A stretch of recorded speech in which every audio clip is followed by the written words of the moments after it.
सध्या IPL सुरू आहे आणि चेन्नई सुपर किंगचे जेवढेही फॅन आहेत ना, त्यांच्यासाठी ज्या पद्धतीने संजू सॅमसन सध्या खेळतोय ना, भाई खरंच चाहत्यांसाठी खूपच आनंदाची बातमी आहे.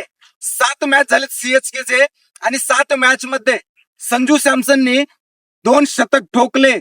म्हणतात ना, पुढची जी नाव असते ना, त्या नावला वाचवणं.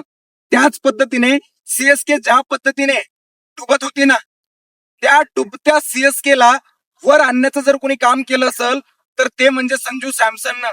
ऋतुराज गायकवाड सध्या परफॉर्मन्स खराब आहे. संजू सॅमसन काय खेळतोय यार, खरंच भाई. ओपनिंग ज्या पद्धतीने शेवटच्या 20च्या 20 ओव्हर खेळतो आणि दुसरे जर खेळाडू बघितले ना, कुठेतरी ते सध्या फॉर्म मध्ये नाही आहेत. आणि खऱ्या अर्थानं संजू सॅमसनची गरज आहे CSK ला आज. कारण CSK मध्ये जो CSK चा धुरंधर आहे ना, महेंद्रसिंग धोनी, आपल्या सर्वांचा लाडका थाला, तो सध्या इंजुरीमुळे बाहेर आहे, मॅच खेळत नाहीये.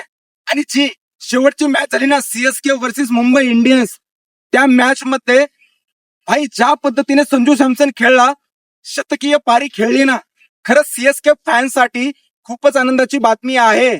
आणि आपण एक आशा करू, लवकरात लवकर महेंद्रसिंग धोनी बी जी इंजुरी आहे त्या इंजुरी मधून बरं व्हावं आणि लवकरात लवकर मैदानामध्ये आपल्याला दिसावं. कारण भाई महेंद्रसिंग धोनी म्हणजे धोनीच आहे. धोनीचा नाद कुणीच करायचं नाही, ऐऱ्या गैऱ्याने तर कधीच नाही. मी स्वतः महाराष्ट्रात राहतो, चेन्नईला सपोर्ट करतो. त्याचं रिझन काय आहे माहिती आहे?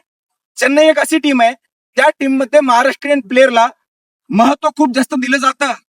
अजूनही तुम्ही बघू शकता, चेन्नईमध्ये खूप चांगले चांगले प्लेअर आहेत, पण कॅप्टन कोण आहे तर महाराष्ट्राचा आपला ऋतुराज गायकवाड.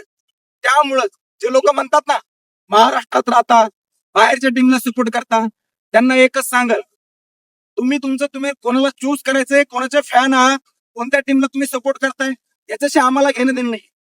आम्ही ज्या टीम मध्ये महाराष्ट्रीयन प्लेअरला जास्त महत्व दिलं जातं, आम्ही त्या टीमला सपोर्ट करत आहोत. ती म्हणजे आमच्या महेंद्रसिंग धोनीची, आमच्या ऋतुराज गायकवाडची चेन्नई सुपर किंग्स.